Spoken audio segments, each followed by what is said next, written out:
The desert night had barely settled in as I pulled up to the sandwich shop along FM 969, a dusty strip of road east of Austin that felt more like the edge of reality than a workplace. Scrubland stretched in every direction, interrupted only by the jagged silhouette of an abandoned quarry that stood like a petrified beast under the stars.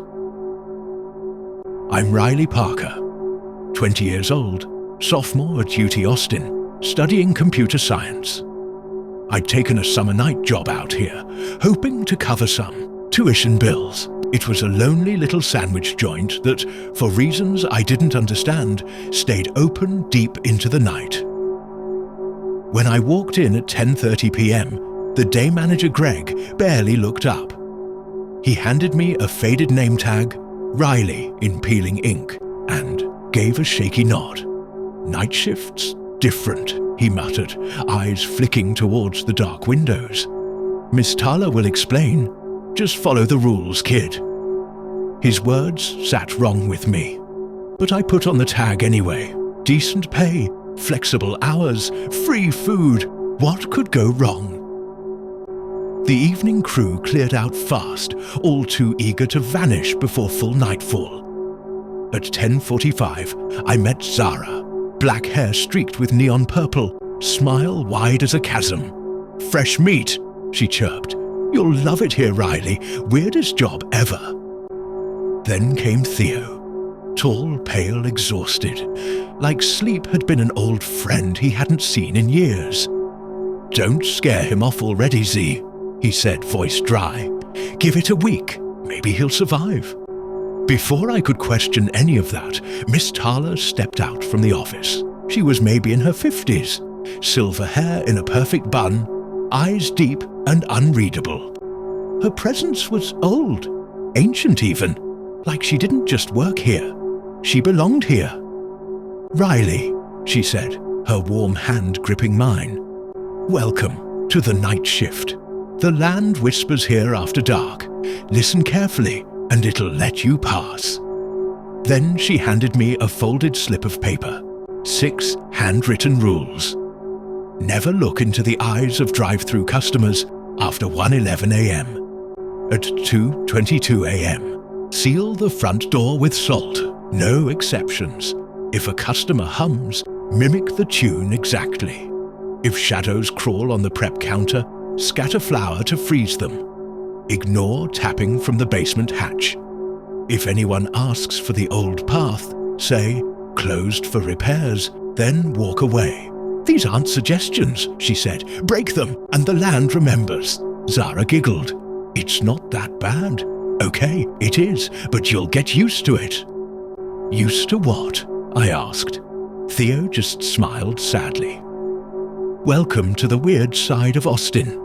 The first couple hours were boring in the best way, learning the layout, prepping subs, refilling sauces. At 11 years, a trucker pulled up, gruffly ordered a turkey sub with extra jalapenos. Normal guy, normal order. I handed him his food and he drove off into the Texas dark.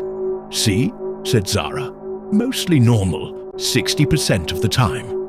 "And the other 40? I asked. "You'll see," Theo said. Midnight approached and everything shifted, just slightly. The overhead lights dimmed, though no one touched the switch.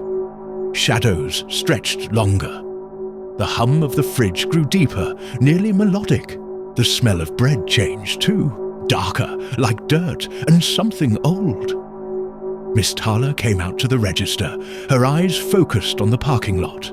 "Quiet tonight," she whispered. At 1:15 a.m., headlights washed over the windows. A car pulled into the drive-thru. I stepped toward the window, but Miss Thaler caught my wrist. "Rule 1 and 3, she said. I nodded and approached slowly. The figure inside didn't speak, just began humming. A strange, haunting melody. Rule 3, mimic the tune. I hummed along, matching the pitch and rhythm, careful not to look directly at the driver. The song felt like it bent reality. The tune kept shifting. slipping just beyond understanding, but I clung to it. From the corner of my eye, I glimpsed something. A face, but blurred, changing. Like wax melting under moonlight, the humming stopped. A satisfied sigh escaped from the shadowy figure. "Thank you," it said in a voice that echoed like a cave wind. Then it was gone. Like dry leaves rustling under a twilight breeze, the sound faded. The car rolled off without placing an order, leaving me frozen at the window, heart thudding in my chest like a trapped bird. "Well done," said Miss Thaler from behind me, her voice warm with approval. First challenge handled. Challenge? I asked, trying to keep my voice from shaking. What even was that thing? "A customer," she replied calmly, as if it were the most natural thing in the world.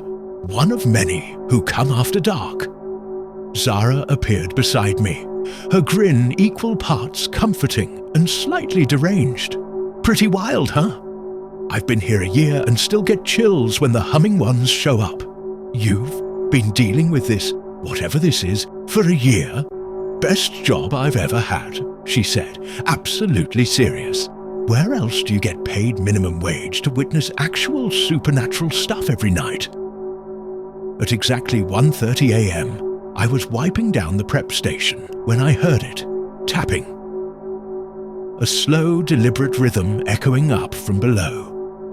I scanned the floor until I found a dusty hatch labeled Basement Access, its metal edge worn with time. Tap, tap, tap.